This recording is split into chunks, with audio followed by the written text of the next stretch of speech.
Hello, Bill. Good morning, Matt. Welcome to the DMZ, everybody. Thursday morning.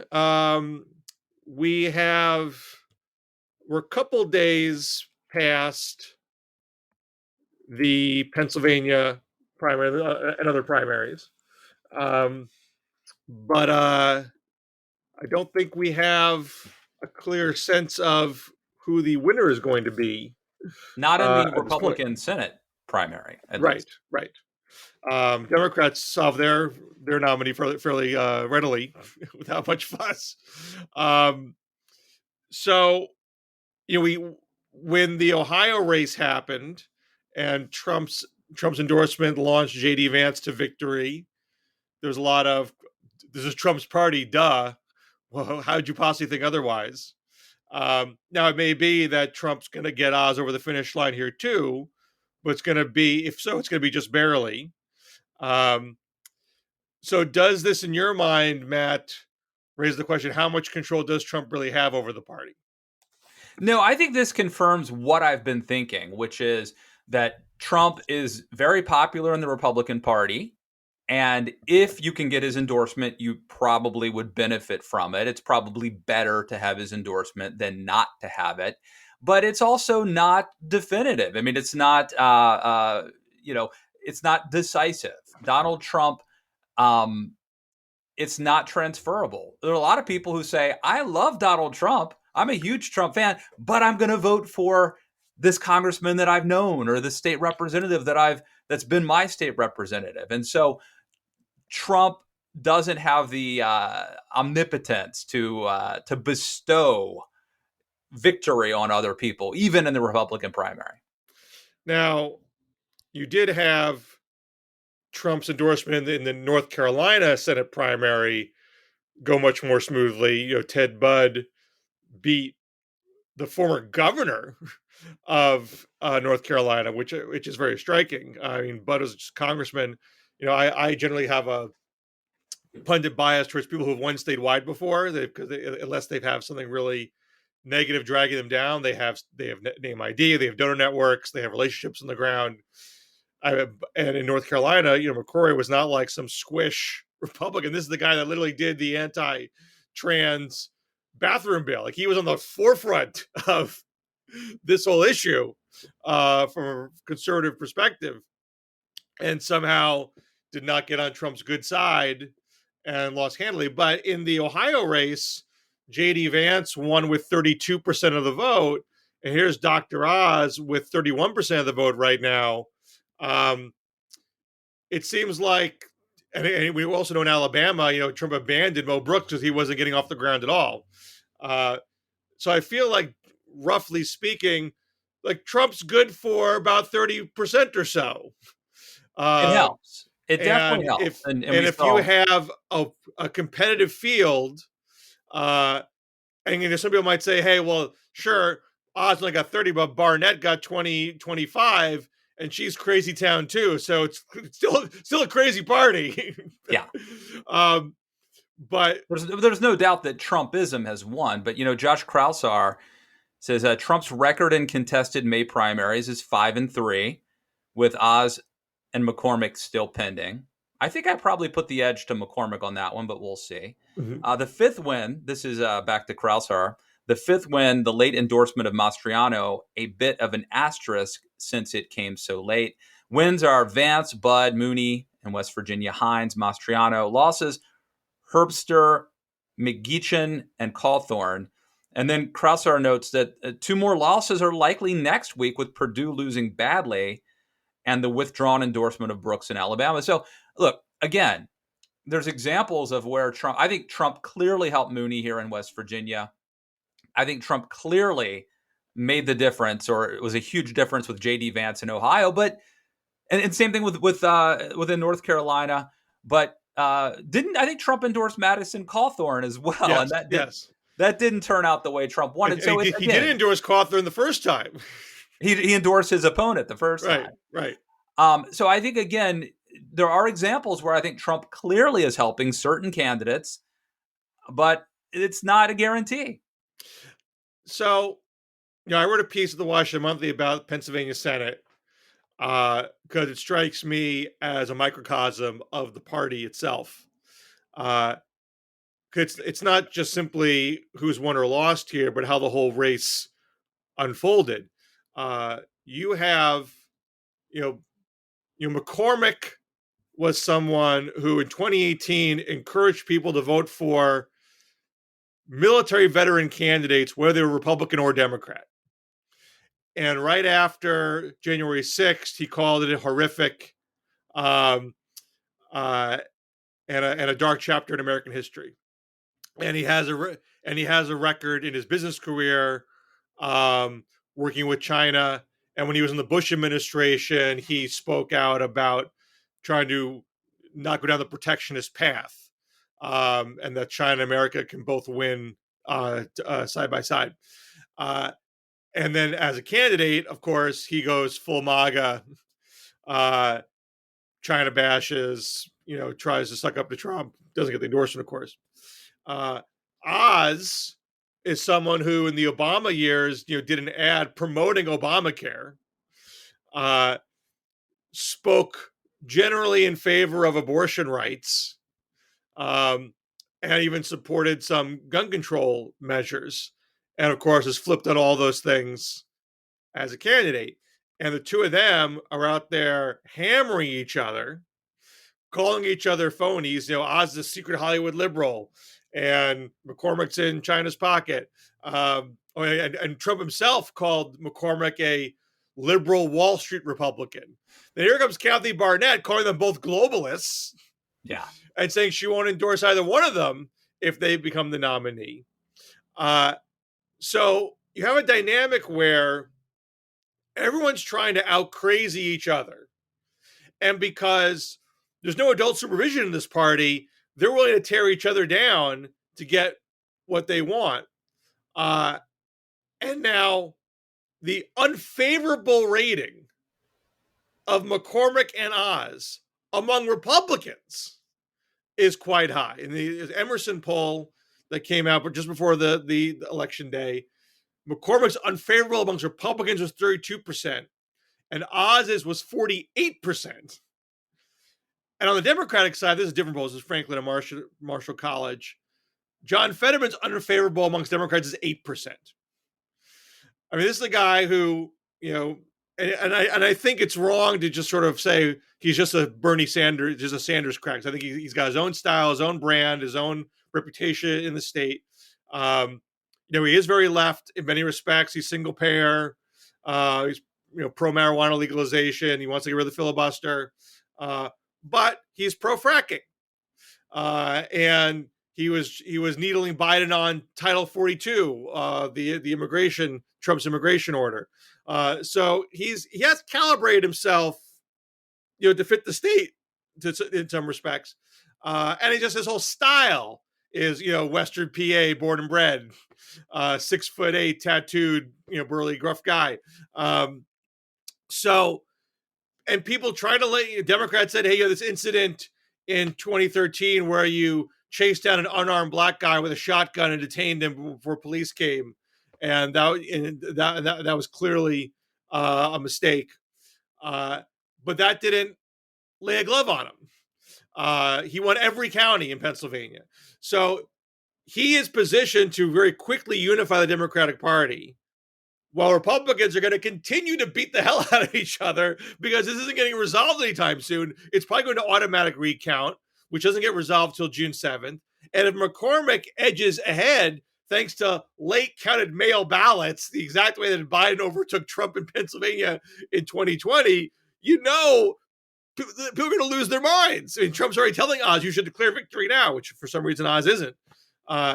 So it just seems like this is a party that's not well managed. And Trump gives incentive and encouragement to defy party authority, to go scorched earth against your own. And if that means they're going to blow a race that was winnable in Pennsylvania, I mean, it is just one Senate race. But if Democrats are going to keep the Senate, I think Pennsylvania is damn near must win. And I think they're in a pretty good place to win it right now. Yeah, look, I think this is such an interesting race, right? So, first, I think it's a microcosm of a lot of things. It's a microcosm of the Republican Party. You've just mentioned there are basically three types of Republicans now. Mhm. They're all Trumpy in one way or another, right? But you've got the McCormick who represents.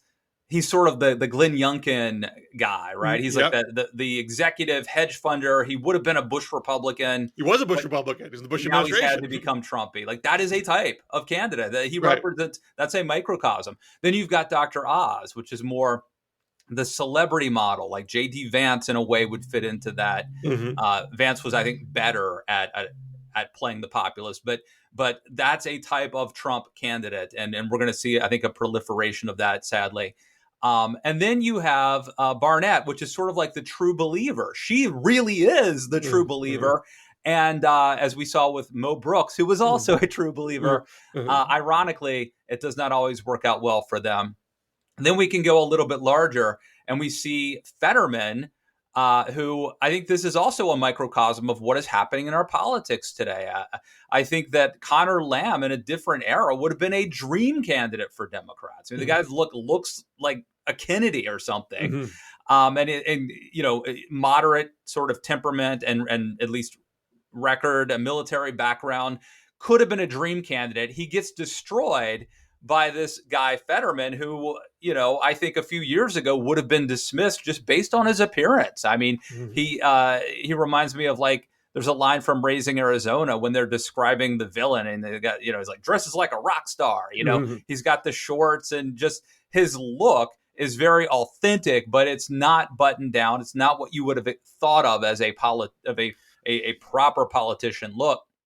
So I think that Pennsylvania, in many ways, is like telling us that it represents a microcosm of the changing political landscape that we have, Bill. But to your point, look, I think the question is going to be, is the political atmosphere what matters, or do competent campaigns and organizations matter? Because I think Republicans have the wind at their back nationally, and especially in Pennsylvania. I think Pennsylvania is one of those states that is trending more and more Republican for various reasons. So I think Republicans ought to win, and I think they probably will. But do campaigns matter?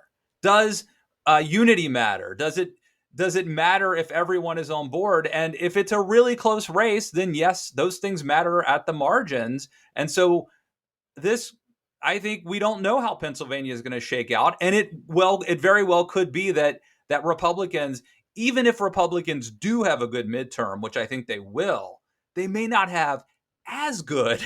We won't know what they could have done Hmm. if they had gotten their act together. Yeah, I think I largely agree with what you're saying. I do think Fetterman is his own case because there aren't other Fettermans in the Democratic Party. You had a handful of progressive moderate primary battles on Tuesday that were kind of a split decision. It seems though two of the big progressive wins are still not quite settled because there's late ballots to count. That's the one Pennsylvania congressional race and the Oregon congressional race where Kirk Schrader might lose his position. But there are two other congressional House primaries in North Carolina that went the moderates' way. Um, so there is a progressive moderate um, tension being played out in a lot of places. Um, but two things I want to point out. One, there's a shift in the progressive thinking uh, where they're really hoping to win places that are deep blue. I mean, Oregon 5, where Schrader might lose, is a case where they're playing in a swing district, and of course, it's making a lot of Democrats nervous because uh, if Summer Lee wins in Pennsylvania, a deep blue district, yeah, she's DSA, but it's so Democrat, she's going to win it if she's the nominee. The woman who might be Schrader in Oregon 5 might not win it. The evidence of 2018, which was a Democratic year, was the few places where progressive beat moderates in primaries and swing areas, they lost their general elections, and the places that were blue were the places where progressives won. The flips largely came from the moderates. So by and large, progressives are trying to plant their flag in places that are already blue, and they can expand their ranks that way. Fetterman is his own brand. That I think some moderates are nervous about him because he's very left in a lot of respects, but I think he transcends this inter-party debate, and Democrats so desperately need more, lunch pail Democrats, working class Democrats, and that's not a white thing because Eric Adams is Yeah. in that mold too. He's one of these what I call Ivy League populists, because I think he's a Harvard guy, I think, but Well, he went to the local. He grew up in West Reading, Pennsylvania. He went to the Reading, Pennsylvania College, Albright, which is where his father went. But he's a Harvard Kennedy School grad. Got his master's there, and his father's wealthy, self-made but wealthy. And when Fetterman goes back home, not home, he goes to West Pennsylvania to Braddock, where it's not where he grew up. Was majority black, 70% black, Pittsburgh suburb. Place that was once more economically robust, steel town.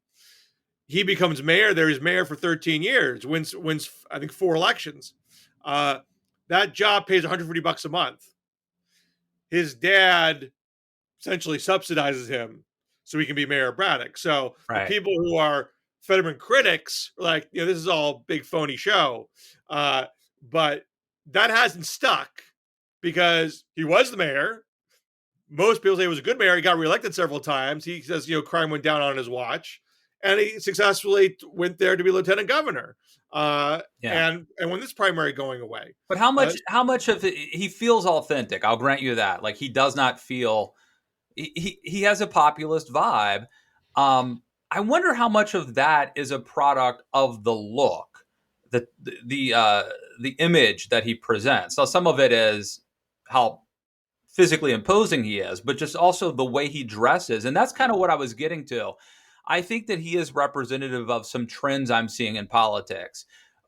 First of all, the ideology, right? I mean, like, he is, left wing in a sort of AOC way, or in a Bernie Sanders sort of way that I think would not have been as sellable a few years ago. But also stylistically, like, if you turn on Fox News now, and I think Fox News knows how to do TV better than anybody, you're going to see, Tucker Carlson is going to be interviewing people, and there's going to be people wearing like T-shirts, and there's going to be people with like long hair or big, and some of these people are like celebrities or, Duck Dynasty stars or something, but it's more casual, more dressed down. That signals to people that you're real and authentic, that you're not wearing the necktie. So I do think that there are that Fetterman, yes, is unique in a way, as you said, but he also, I think, is representative of some trends that we're seeing increasingly. Well, as far as if you have a personal brand that's not cookie cutter politician, that's to your benefit. He is another example of that. You might call it celebrity politics. I mean, obviously wasn't celebrity beforehand, but he managed to build a persona, before he won anything statewide, just from being mayor. He parlayed that into some national press and built the fan base. I mean, he's basically got a Jesse the Body Ventura vibe without having been a pro wrestler / movie star. But I don't think. I mean, he was very savvy in saying in this primary, like, I'm not there to be part of a squad. I'm here to help President Biden pass his agenda. He wants to get rid of the filibuster, but he's not saying I'm going to be a thorn in the side of the party establishment. Which is one of the reasons why I think it was very hard for Connor Lamb to say this guy's unelectable. So I think if he wins, he's going to be an even bigger star. Because again, Democrats don't have anybody on the bench. Yeah. They have no other Biden Democrats, no other Scranton, PA Democrats on the bench who are prepared to go to working class areas and say, hey, I get where you're coming from. I'm not saying, if Fetterman wins, why not start talking about him as president, right? I mean, I'm sure some people would. I think, obviously I'm not a psychic. If Biden didn't run again, again, I know everyone's got a lot of chip on their shoulders about Kamala. I still think she's got the inside track to have being the nominee, and Fetterman's the perfect match with her. Yeah. Yeah, I think he would beat her. Um, well, Well, Democratic. as a ticket, they would be a Oh, complimentary the ticket. ticket. Okay. Well, then she could definitely use him. That's for sure. I was going to say I think he would beat her, but I'm thinking like in terms of a national election, the Democratic primary system, as you know, uh, changes things, and so maybe not. So I can't be so glib about that. Bill, you want to move on, or do you have any more Pennsylvania Well, you thoughts? want you think Democrats made a mistake in the Pennsylvania gubernatorial Oh yeah, primaries in boosting Mastriano. Am I saying his name right? I believe so. Yeah, right. So I look. I don't know if that was what boosted Mastriano or not. Like if that was the reason he won, but clearly they were helping him, right? And so Mastriano is Josh Shapiro, who was the Democratic nominee, didn't have a serious primary to sweat. He spent more money on ads than Mastriano spent himself, and with ads saying, "Ooh, Mastriano's too conservative for Pennsylvania," which is what Claire McCaskill did to Todd Aiken yeah. back in 2012, and helped Todd Aiken become the nominee. And Democrats And did this to help Donald Trump too.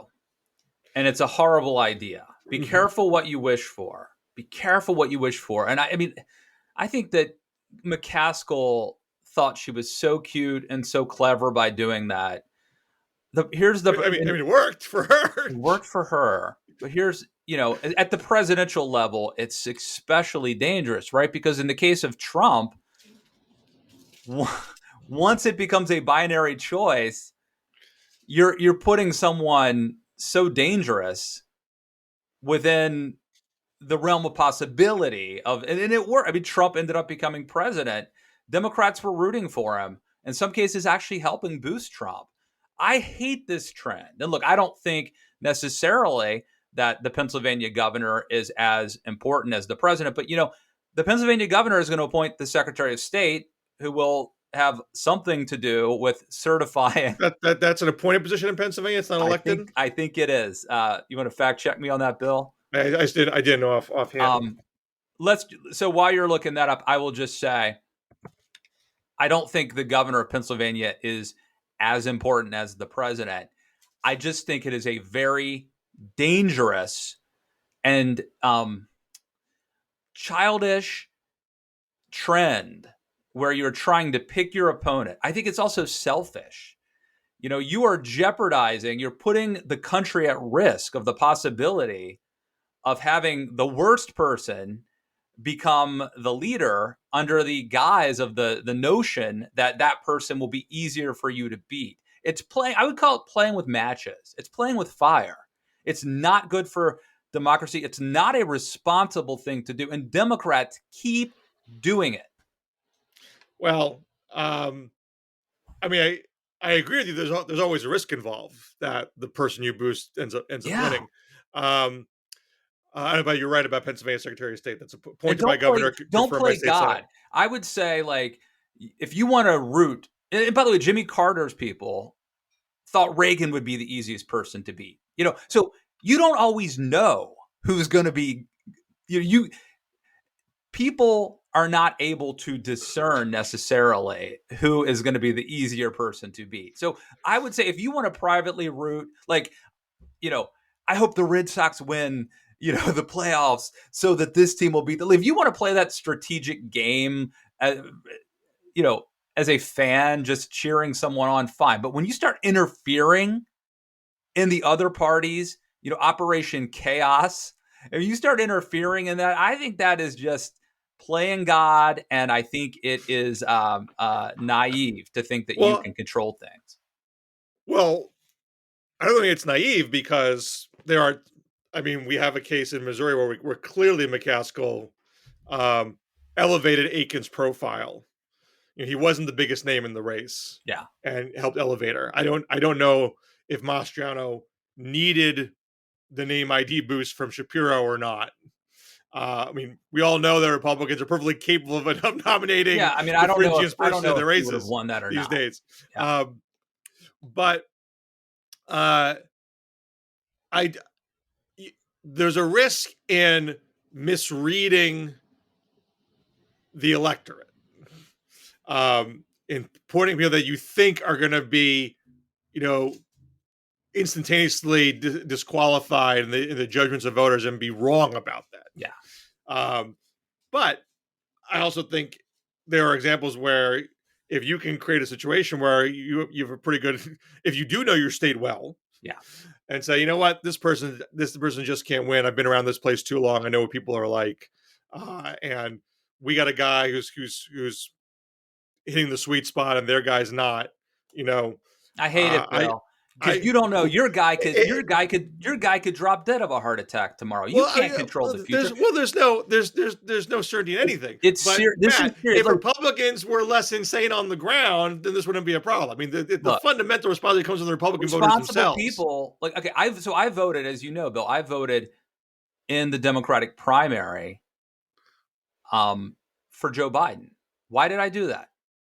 Because I wanted to mitigate the downside. I didn't say, oh, Bernie Sanders will be easier for Republicans to defeat, therefore let's vote for Bernie Sanders. What I said was, like, I do not want Bernie Sanders to be president. Let's mitigate that by voting for Joe Biden. I mean, I think that's a more responsible way to approach politics, instead of let's pick the worst, most dangerous guy and get him as close as possible to power so that I can beat him. That is selfish and irresponsible, and I hate the trend. And Democrats should be hey, if there's a niche to fill, why not be the responsible party that actually cares about the country, instead of let's feed the worst impulses. Let's feed. We think the Republican Party is going crazy. Let's expedite that. Let's have more of that. Let's feed the impulses of that. It's very dangerous. And Well, by the way, I believe that's what the Lincoln Project, I believe that's where they ended up at some point, which I think is bad. I agree with you. It's a high risk, high reward strategy.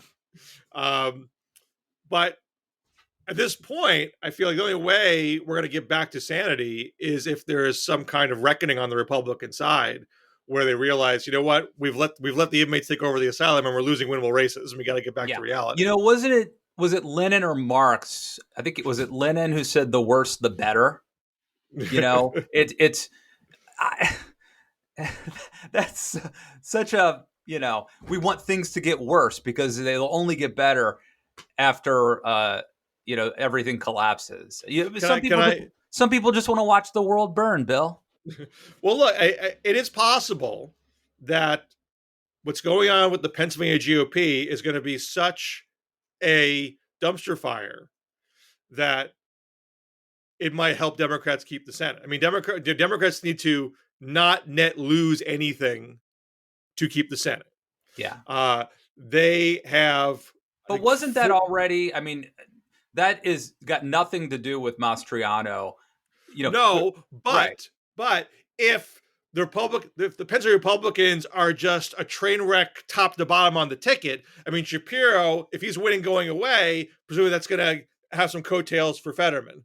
And if Fetterman's a strong candidate in his own right, that might also, that might work in two directions. I think if Mastriano's tanking and Republicans are mad at whoever the nominee is in the Senate race, that could just be a total disaster for them across the board.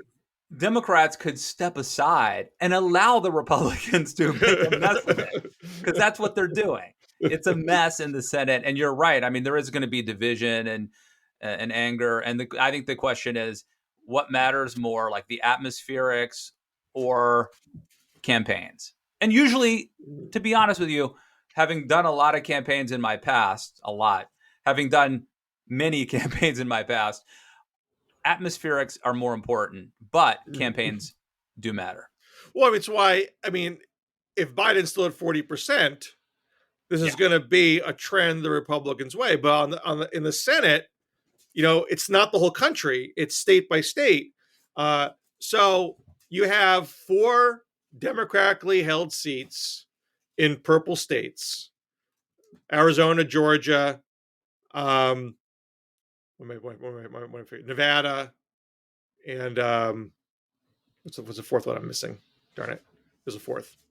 It'll come to me. Um, so if you think it's going to be a Republican wave year, chances are Democrats are going to lose at least one of those four. Then the question becomes, can Democrats offset an expected loss or two with, I mean, right now there's two races or Republican held seats in Biden won states, and that's Wisconsin and Pennsylvania. Yeah. Ron Johnson's numbers are horrible. He's got he's in the 30s favorable wise. Now, I'm not saying it's a slam dunk because Wisconsin's a very polarized state, and we still have to see who Democrats nominate.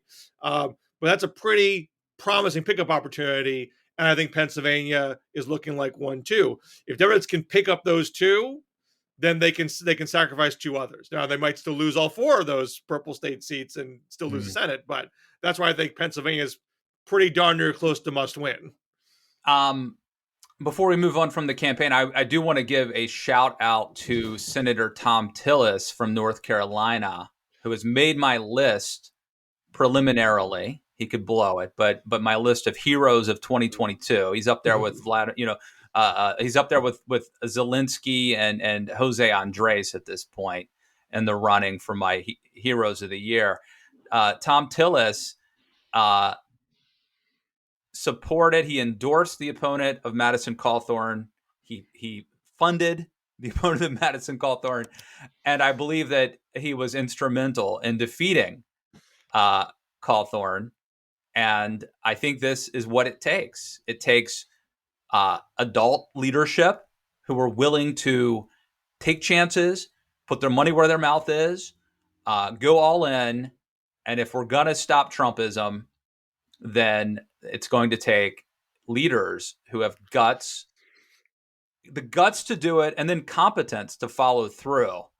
So why do you think the GOP establishment was able to do it with Cawthorn, but hasn't shown the will to do it elsewhere? I think it's a combination of factors, right? So Madison Cawthorn made a huge mistake by trying to change districts and then coming back. That obviously hurt him. Madison Cawthorn has been especially egregious and crazy, making him a little more. This is the one that's hard for Democrats to understand. Like, I mean, Marjorie Taylor Greene's uniquely egregious. Matt Gaetz is uniquely egregious. Boebert's egregious. Trump's egregious. Like, can you pinpoint what about Cawthorn like gave him that extra notch of crazy that actually made Republicans say, okay, this one's too much for us? Well, let me just finish my list, and then I'll come back to that if you still have that question, right? So Cawthorn tried to leave the district A, which was a slight and insult on his constituents. B, he's in the radical camp. There were pictures of him wearing lingerie, weird stuff like that. I also think it's true that his opponent was a state rep who had apparently done good enough constituent service that he performed well and won his own district, which is vital. So he had a legitimate opponent.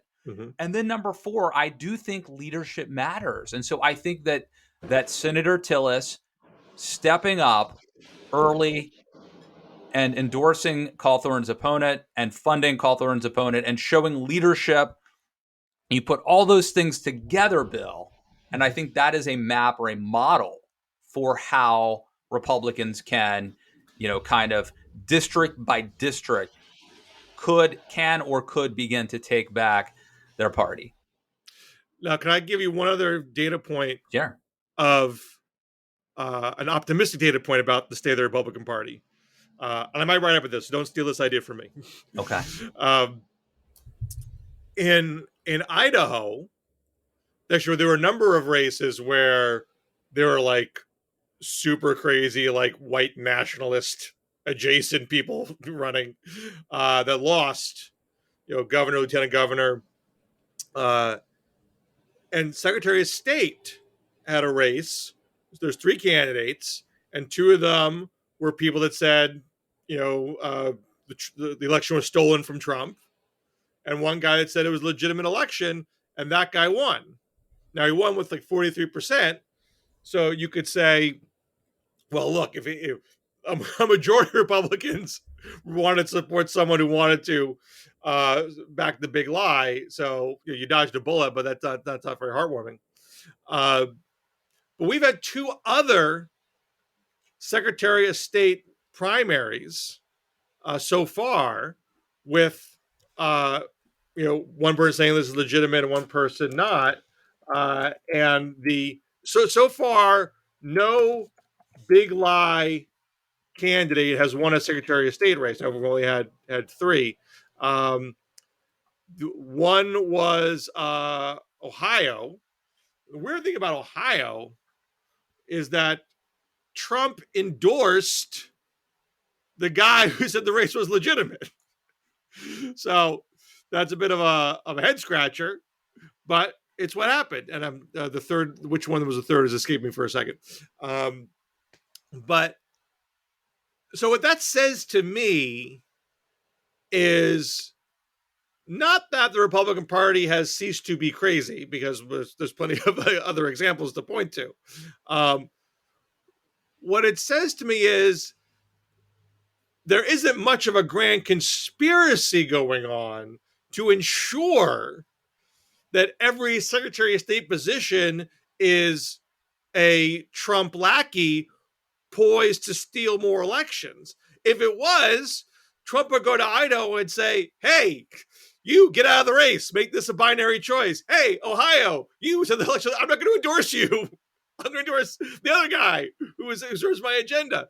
I mean, the craziness extends to a complete lack of any kind of cohesive strategy going forward, in my estimation. Now, we got another test here in a week, less than a week, in Georgia, because Raffensperger is up for re-election. Again, crowded field. Yeah. Not a binary choice between Raffensperger and somebody else. And so he was written off for dead, Bill. If he wins this thing, it will be proof of resilience, and also that the experts know nothing, because it was a foregone conclusion 6 months ago or whatever, 3 months ago, that he had no chance of re-election.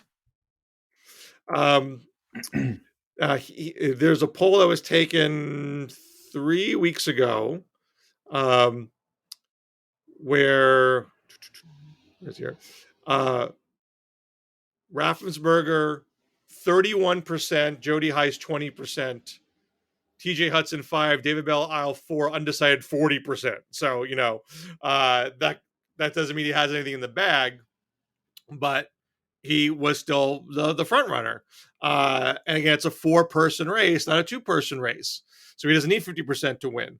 So yeah, and this is at the same time where Kemp is lapping the field with Purdue, and reportedly Trump's not even going to visit Georgia to help Purdue get over the finish line, let alone the Secretary of State nominee. I'm not even sure if he's endorsed Jody Heiss or somebody else. I should go check. But he's not putting his shoulder into it. Yeah. Which again just says to me, not that Trump wouldn't like to have people prepared to steal an election for him, but he isn't moving heaven and earth for it, because he just doesn't seem to have the mindset to organize a conspiracy at that level of sophistication. Bill, we've been talking now for going on 39 minutes. Call it a day, or you want to talk about one more topic?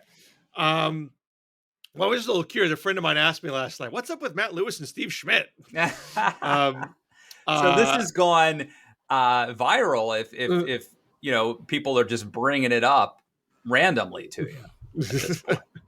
So, these are just, regular folks at the local diner asking about Matt Lewis and Steve Schmidt. Was this a political person who is like, follows this closely, or have I gone like into, am I now in the zeitgeist, Bill?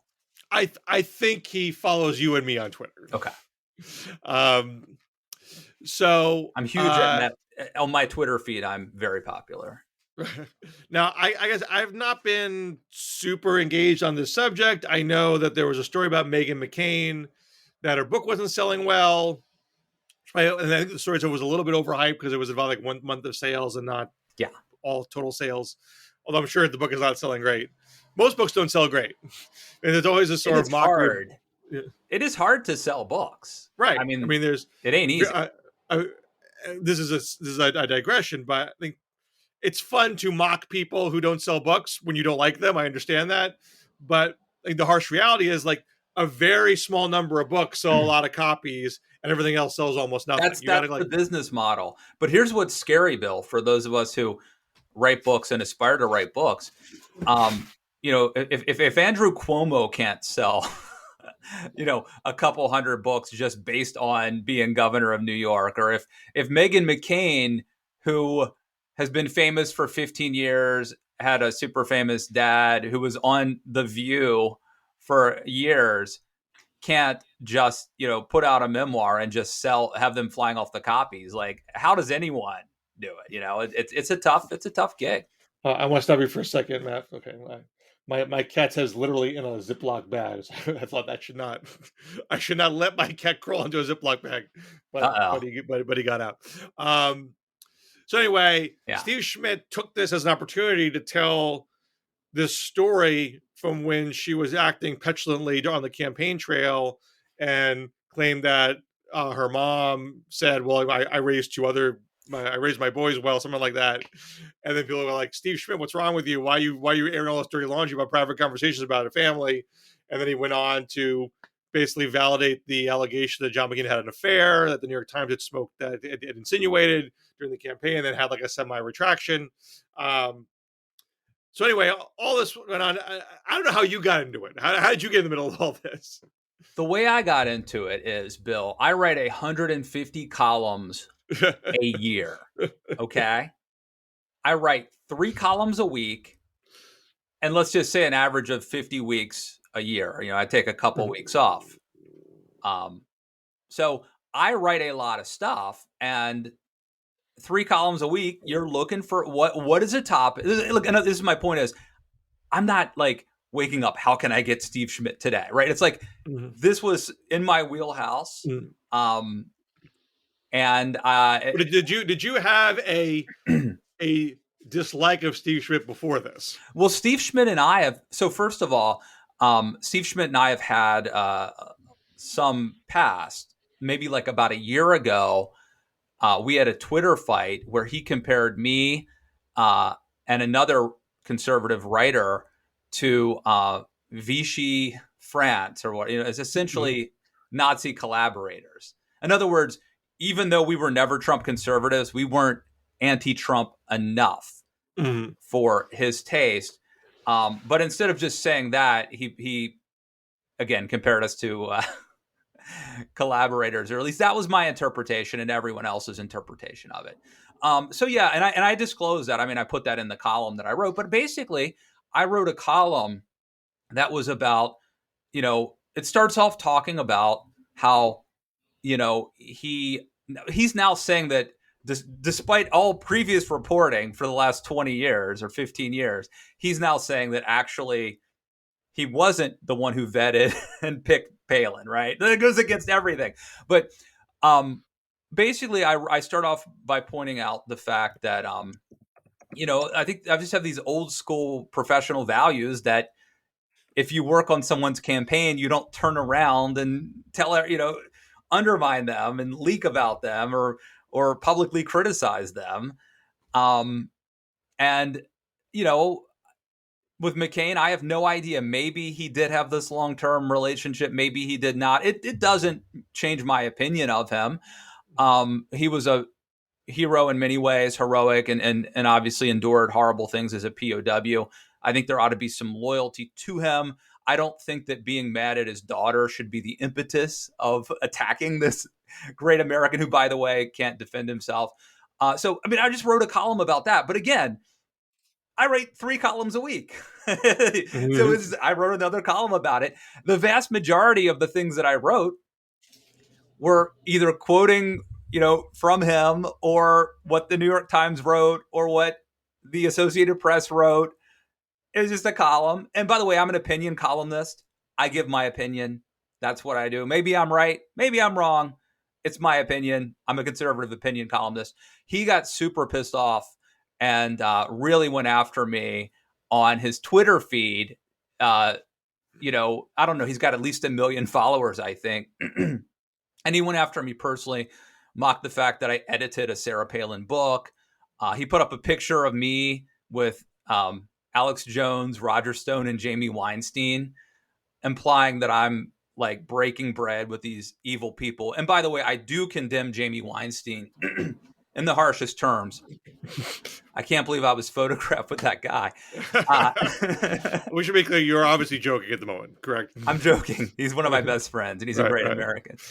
But the reason that Steve Schmidt knows about that picture is I published it.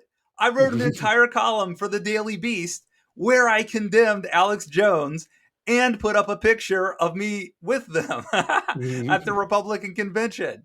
So the only reason he had that picture to use against me, it's not like he dug up some super secret, embarrassing photo that I didn't want people to see. It's like, I put that out there. Anyway, I think things have subsided. I hope I'm not reigniting, although maybe I should be rooting for it. Bill, I understand why people get into this habit of fighting on Twitter.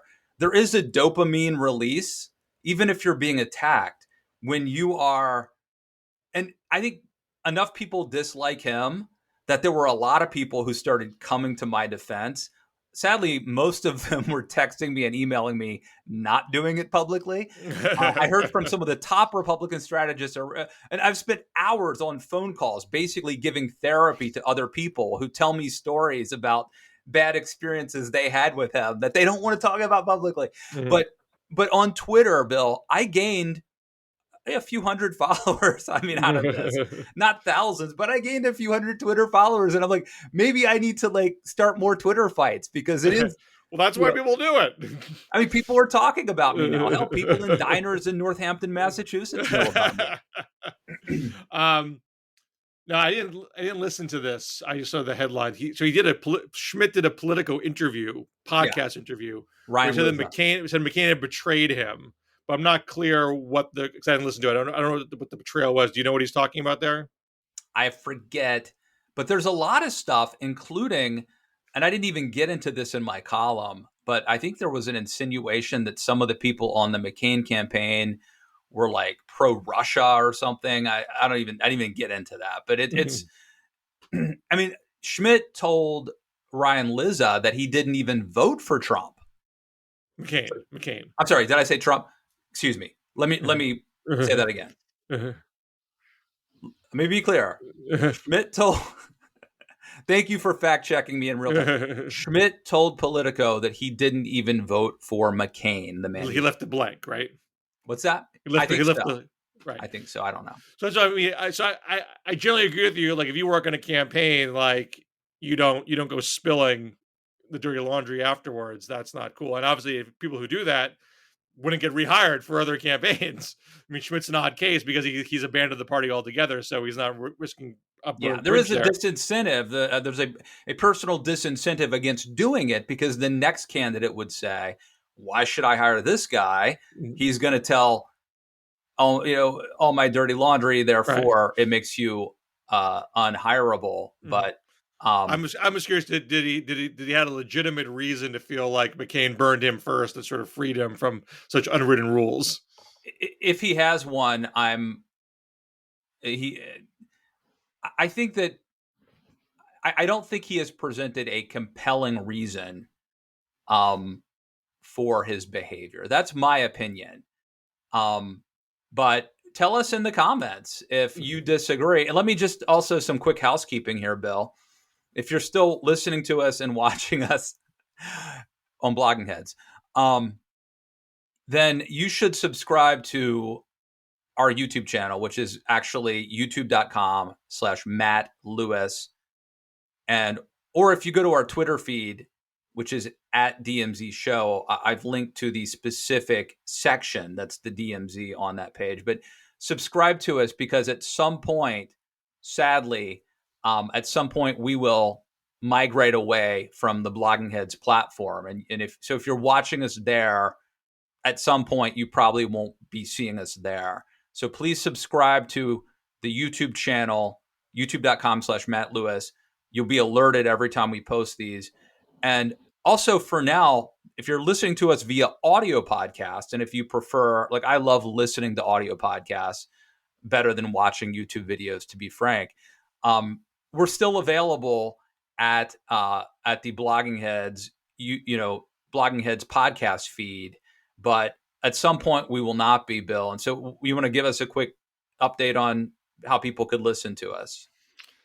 Well, I mean, so you can still go to Blogging Heads and see the YouTube there, and we're still on the Blogging Heads podcast feed for now. We have our own podcast channel via Buzzsprout, and I gotta do a few things to make sure that gets put on, the iTunes and the Stitcher and the Spotify and all that sort of stuff. So that's going to happen soon. And I think, but the Buzzsprout link we can push on our Twitter account and Facebook account. Yes. Yeah. We tweeted it last week. We will tweet it again. So if you want to go ahead and subscribe to that RSS feed or download the podcast and listen to it there, you can. Again, we're still available. You're probably listening to us right now on the Blogging Heads. If you're listening to us now, it's probably happening on the Blogging Heads podcast feed, where we will still be for a certain amount of time. But we're going to go away there probably at some point, sadly. So you should migrate now to our new platform. You won't miss any shows and you won't forget about us. Also, you should follow us at DMZ Show on Twitter to stay in touch. So we appreciate everyone sticking with us through this transition. And, we're going to keep doing what we do. Bill, we didn't even cover. We got a lot of stuff we left.